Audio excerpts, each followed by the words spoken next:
Okay, check this out. This is from a while ago, but it's relevant.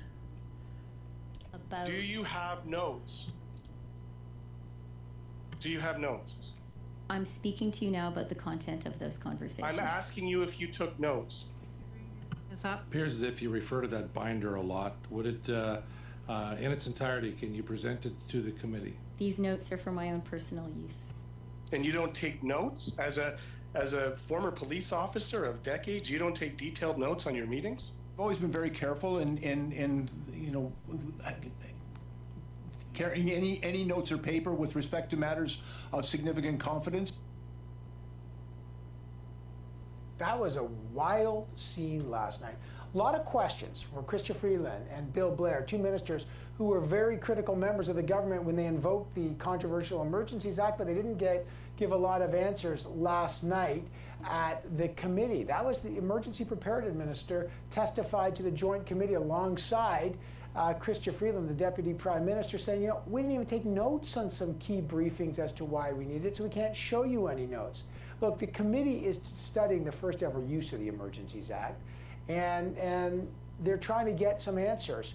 But so far, the government's saying, look, we do not have any notes on it. And what about the minister who's been in the front of this, Marco Mendicino? As we showed you last night, he has repeatedly said the government acted on the advice of police, but the police say, we never gave them the advice. And last night, Bill Blair said, you know what, they never even asked for it.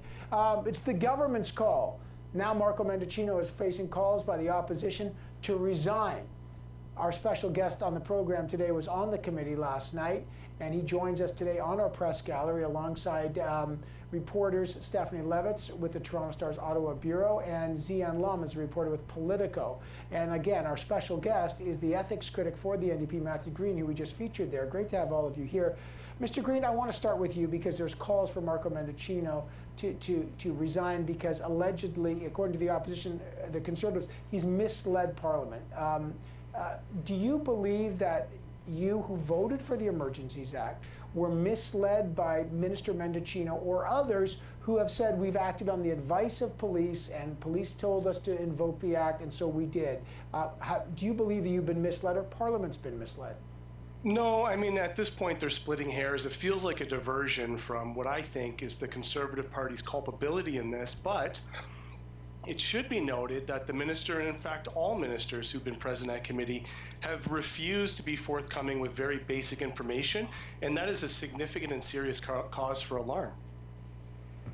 Okay, but do you feel then that the NDP were led down the path? Like, here you are, you voted for the Emergencies Act, you thought it met the threshold, and have you got any evidence from Minister Mendicino, Minister Blair, Minister Freeland? Have they given you any transparent information that you can confidently tell Canadians, yes, they met the threshold to invoke the Emergencies Act?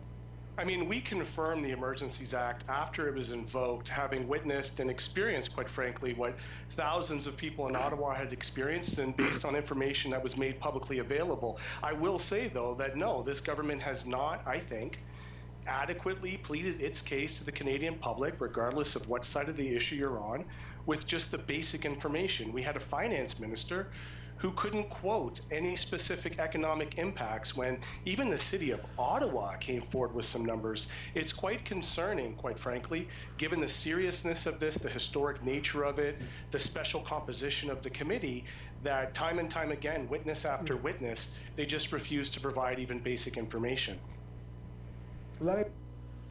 Okay, so this NDP critic is saying, oh yeah, so we confirmed and allowed the Emergencies Act to be enacted by our complicity and some sort of agreement with the Liberals, but is at the same time claiming that there wasn't the threshold met. That's great. Okay, so this is actually CTV News, surprisingly enough, that they would actually air something that was maybe contrary to the government in a glowing term. and trying to see what the date was on this. Hang on, it's not showing me the date. Just a second here. Program, we showed it again. Marco Mendicino on multiple occasions, February 21st and then on in May, saying they acted on the advice of the police, and no police chief, RCMP, the Ottawa Police have said we never asked it. Then Bill Blair said, you know, actually nobody asked for it. So what do you make of the calls for the resignation, and is this a misunderstanding or a misleading? The question has to be fundamentally, where's the accountability and where does that buck stop? I mean, if the New Democrats, with apologies here to Mr. Green, if the New Democrats are going to prop up the Liberal government ongoing while at the same time argue that no, the government has not met the threshold for invoking this historic piece of legislation, then do you pull down the government over it? I mean, at what point did Canadians rise up and say, hey, the government lied to us? And when it came to this historic use of this legislation, ought not there be some accountability for this if the government cannot convincingly make the case that it needed to use it? It's a matter of precedence what they've done. And so if the Liberals can't justify it through facts, data, science, whatever they'd like to use to justify it, then what's to stop another government from doing it for some other reason? I think it's a very serious matter of parliamentary accountability that the Liberals put all of their cards on the table here and explain to Canadians specifically why they needed this piece of legislation. Amazingly enough, the Toronto Star, this woman, is actually shooting back.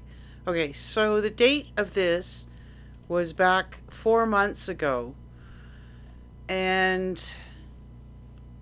okay, so they were having committee meetings about this before these hearings now, which is what I was confused about at first, because I thought they were already involved in this hearing thing,